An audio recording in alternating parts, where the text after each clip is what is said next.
afternoon and happy Thursday, everyone. It's Alyssa Corum here, and I'm joined by Ken Shreve with a look at the stock market today. We're going to do a wrap up of the action for the major indexes. And Ken, what are the couple of stocks we're going to be reviewing today? Well, big day for chip equipment stocks. So let's take a look at Applied Materials. And then in terms of interesting charts out there, I want to take a look at NIU Technologies. This is a China-based maker of scooters and mopeds showing really strong growth. Playtika, today's stock of the day, right on the homepage of investors.com, and also Monolithic Power, which happened to be profile in IBD 50 stocks to watch today. Yeah, more great names for your radar. First, a look at the major indexes. Here is the Nasdaq. Gained as much as 0.6% for the day. Dipped kind of in the middle of the session, was able to recover, rally into the close, up about 0.4% by the end of the day. The S&P 500 finished up 0.2%, while the Dow and the Russell were down fractionally, Ken. So what do you think about us kind of holding around this 14,000 level for the Nasdaq? Well, it's really not doing anything wrong. I mean, you can see just starting to get some initial resistance at the 14,000 level, which is not surprising at all. I mean, we could just move sideways here for a little while. The Nasdaq could break out with conviction over the 14,000 level, or it could come down to its 10-day, 21-day moving average. So market direction, we're still in a confirmed uptrend with very, very mild distribution in the Nasdaq. So in other words, we're really not seeing meaningful signs of institutional selling in the index. Yesterday, you see that down session did actually qualify as a distribution day, but the index was only down about 0.2%. So it really, and you see it closed off its lows. So Nasdaq is not under distribution. We're not seeing meaningful signs of institutional selling. So we're still in a confirmed uptrend, but again, paying attention to several yellow flags out there. Yeah, as we do remain extended from all of these shorter term and midterm kind of moving averages there. What we have said we'd like to see, of course, the market doesn't always give us what we want, is for us to maybe pause here for a little bit, digest the gains and let those moving averages catch up. But we'll have to see what the market gives us. And Ken, you mentioned strength in the semiconductor sector, and here's a look at AMAT, Applied Materials, gaining almost 7% today, a week ahead of its earnings report. Pretty impressive. Yeah, really incredible moves in the chip equipment group. It's you can see by Applied Materials chart, a lot of these chip equipment firms have been leading the market for a while. So Applied Materials will be the first, a meaningful chip equipment earnings report next week. They're not really actionable. Looking at a 110.88 pivot here, it was kind of a very short consolidation. You really didn't get a test of the 50-day moving average. Did get a nice test of the 21-day line. So, big performance from the chip equipment stocks, and that's reason to feel good about the Nasdaq and the confirmed uptrend. So we'll see, but just a really nice outperformance from the chip equipment names today. Right, and typically, you said this is too narrow of a consolidation. We like to see bases form over 5, 6, 7, 8 weeks, ideally, to really digest gains after making a big move. We have found our research shows that when you have those longer, proper consolidations, that's usually the ideal time to buy, to put those odds in your favor. Yeah, I was just going to say, the final thing is just a lot of leading growth stocks after they break out. A lot of them have been finding support at the 21-day exponential moving average, and you can see Applied Materials did that when it hit a low of 83.53, and it during its latest pullback hit a low of 96.07, and then quickly climbed above that 21-day line. So it has been showing support on the way up. So that's a good sign. Yeah, such a good point, and potentially good opportunities to add shares at those levels. And NIU Technologies gained about 5.5% today, Ken. And not to confuse this with NIO, this is NIU. So tell us a little bit about why this stock is on your radar. And I've been calling it NIU Technologies just to make it, because it sounds too close to the NIO electric car maker. So NIU is a very interesting company. You can see they've just recently turned profitable. You got nice sales growth in recent quarters.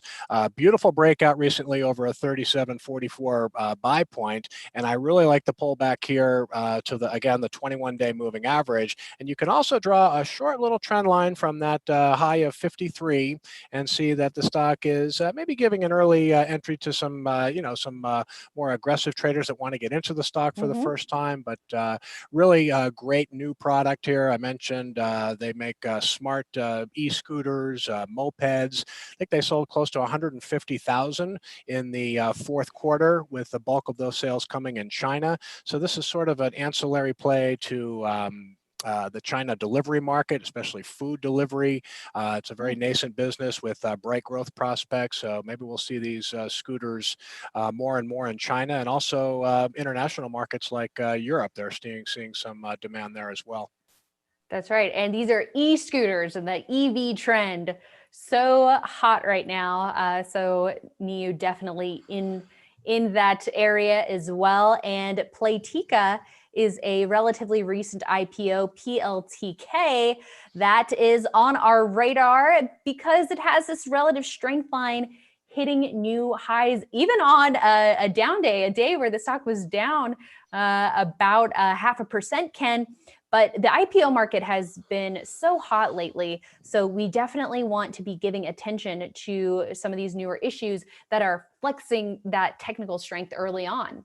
Yeah, an Israeli maker of mobile games, a lot of mobile games, a lot of them casino based. But this is a good example of if you look at the weekly chart, helps smooth out the day-to-day volatility. I mean, make no mistake, Playtika does have some volatile price swings, but this is really a classic IPO base taking shape here. It's almost 4 weeks old, which is short, but IPO bases can be short. So we're watching this one closely, like the big revenue growth in recent quarters. And some of the biggest gains in stocks can be made in the early stages of a move. That's why we target IPO bases, especially stocks with a new product or new service that's driving big growth. And you do have it with Playtika.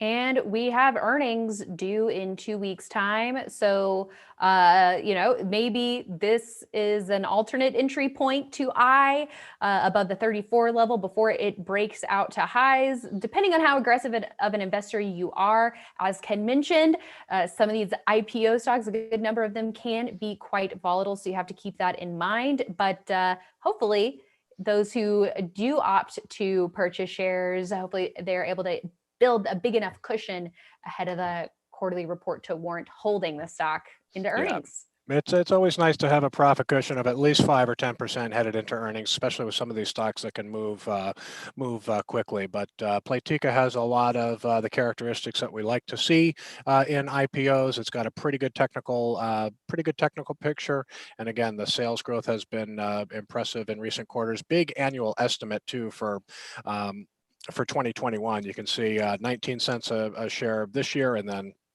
big jump to 76 cents in 2021. Indeed. And last but not least, let's take a look at Monolithic Power, MPWR. And this is in the chip sector as well. Came down to its 10-week line, spent another week right around that level, and is now rebounding off of that level here this week, up 7% for the week. Yeah, this one looks like it's in an alternate buy zone to me. This is really just a good solid first test of the 10-week moving average after a breakout from a little cut base. You've got big sales increases in recent quarters, so there's a very compelling fundamental story here, and pretty good annual estimates as well. So with all of the bullish action in the chip equipment group, I wanted to find one chip stock that was still actionable. The problem with this market is, and we've been talking about in recent shows, is that it really is getting harder and harder and harder to find stocks that are still in buy range, that are still actionable. There are a lot of extended stocks out there right now, including many semiconductor stocks, but at least Monolithic Power, after that breakout, is coming down to that 10-week line for the first time. So looks pretty good here. Yeah, it's about 6% above its 10-week line, so investors can size their positions off of that level. Good Absolutely. stuff. All right, Ken. Well, thanks so much for breaking all of that down for us today. And thank you all for tuning in. Of course, the conversation is going to continue tomorrow morning on IBD Live. We're going to wrap up another interesting week of trade, provide our perspective on the market action, take a look at, hopefully there are some actionable stocks out there. You never know, but it all depends on the market conditions, of course, whether we want to be buying or we want to be taking profits or even limiting losses. So we cover it all on IBD Live, and we hope you join us over at investors.com/IBD Live. We'll see you then, and we'll see you back here after the market closes for our Friday Stock Market Today. We'll see you then.